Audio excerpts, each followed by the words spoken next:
ناظرین محترم، یہ سول ہسپتال جوہر آباد کی ایمرجنسی کا داخلی دروازہ ہے۔ ابھی آپ دیکھ رہے ہیں کہ ریسکیو کی ایک وین آ کر رکی ہے۔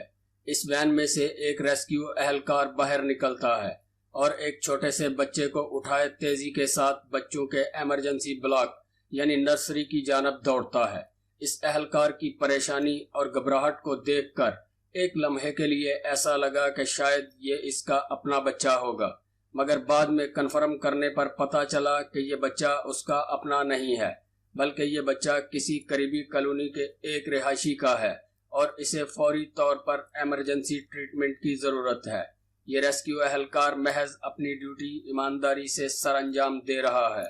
محترم ناظرین، اچھے کام کو ہمیشہ اپریشیٹ کرنا چاہیے، ہمیشہ سراہنا چاہیے، تاکہ اچھے کام کرنے والے کی حوصلہ افزائی ہو سکے اور وہ مزید اچھے کام کر سکے، کیونکہ تنخواہ تو سب کو مل جاتی ہے، مگر سلام ہے ایسے آدمی کو جو اپنی تنخواہ حلال کر کے لیتا ہے اور انسانیت کی خدمت میں اپنا حصہ ضرور ڈالتا ہے۔ دوستو، زیر زباں ٹی وی کو سبسکرائب کرنا مت بھولیے، ویڈیو کو لائک کریں، نیز سوشل میڈیا پر دوستوں کے ساتھ شیئر کریں اور کمنٹ باکس میں اپنی رائے کا اظہار ضرور کریں۔